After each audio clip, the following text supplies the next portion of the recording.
Hi friends, எல்லோரும் எப்படி இருக்கீங்க? இன்றைக்கி வந்துட்டு ஃப்ரைடேவோட ஆஃப்டர்நூன் விலாக் தாங்க.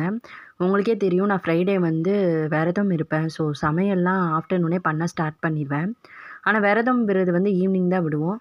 ஸோ எனக்கு காலையில் கொஞ்சம் வேலை இருந்ததுங்க. வெளியிலலாம் போயிட்டு இ சேவை மையத்துக்கு போயிட்டு வந்தேன். ஒர்க்கெல்லாம் முடிச்சுட்டு நான் வீட்டுக்கு வந்தோடனே குக்கிங் வந்து ஸ்டார்ட் பண்ணிவிட்டேன். ஃபஸ்ட்டு வெஜிடபிள்ஸ் எல்லாமே கட் பண்ணி வச்சுட்டு ஃபஸ்ட்டு வந்துட்டு சாம்பார் வச்சிடலாம் அப்படின்னு சொல்லிட்டு சாம்பார் வைக்க ஸ்டார்ட் பண்ணிட்டேன்.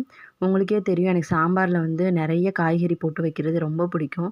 ஸோ அன்றைக்குமே அப்படி தான், எனக்கு பிடிச்ச காய்கறி எல்லாமே போட்டுட்டு முருங்கைக்காய், கத்திரிக்காய், கேரட், பீன்ஸ் எல்லாமே போட்டு ஒரு சூப்பரான சாம்பார் வச்சுட்டேன். சாம்பார் பொடியும் நான் யூஸ் பண்ணுவேன், வீட்டு மிளகா பொடியுமே நான் யூஸ் பண்ணுவேங்க. ரெண்டுமே போட்டுட்டு நல்லா வந்துட்டு பருப்பும் தனியாக வேக வச்சுருந்தேன். ஸோ எல்லாமே போட்டு சாம்பார் வந்து சூப்பராக ரெடி பண்ணி எடுத்து வச்சுட்டேன்.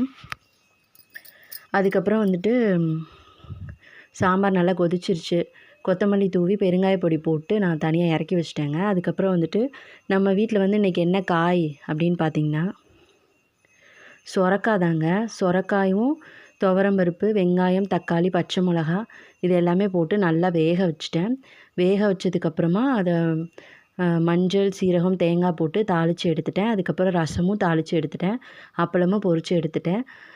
ஒயிட் ரைஸும் தனியாக வெந்துட்டு இருந்தது, அதையுமே தனியாக வேக வச்சுட்டு வடிச்சிட்டு நான் ஹாட் பாக்ஸில் எடுத்து வச்சுட்டேன். அதுக்கப்புறம் நான் மறுபடியும் ஒரு குளிச்சுட்டு கிளம்பிட்டு வீடு வாசல் கிச்சன் எல்லாமே க்ளீன் பண்ணிவிட்டு சாமி கும்பிட ஸ்டார்ட் பண்ணிட்டேன். விரதத்துக்கு சமைச்ச எல்லா சாப்பாடுமே ஒரு தட்டில் வச்சு சாமி முன்னாடி வச்சு படைச்சிட்டு வீட்டுக்கெல்லாம் சாம்பிராணி புகை காமிச்சிட்டு நான் விரதம் விட்டுட்டேன்.